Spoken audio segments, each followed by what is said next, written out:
Good morning and welcome to Trinity Lutheran Church and Trinity Lutheran Christian School. You caught us talking about Thursday night football, so now let's go on to important things.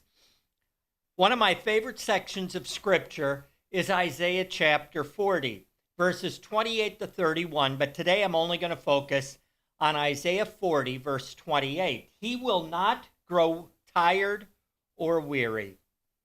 Once known as the world's strongest man, American heavyweight lifter, Paul Anderson set the world record for the amount lifted in the 1956 Olympics in Melbourne, Australia.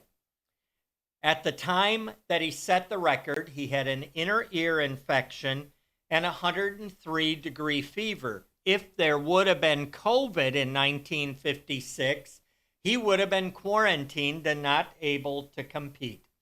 Anyway, Mr. Anderson was falling behind the front runners because he just did not feel good. His only chance for a gold medal was to set a new Olympic record in his last lift. His first two attempts failed miserably. He couldn't get the weight even to his waist. So the burly athlete did what even the weakest among us can do. He called upon the Lord for extra strength, letting go of his own. As he later said, I wasn't making a bargain with the Lord. I needed his help. And with his final lift, Anderson hoisted 413 and a half pounds over his head. Paul, the apostle of Christ, wrote, when I am weak, then I am strong. 2 Corinthians chapter 12, verse 10.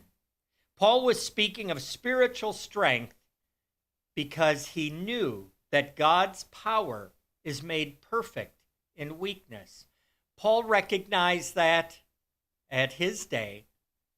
Paul Anderson recognized that in 1956, and we can recognize it daily. When we admit that we are weak and that we need help, it may be when we're strongest, especially if we turn our cares, our worries, our infirmities, and our weakness over to the Lord. Think about it. Have a great day today in the Lord.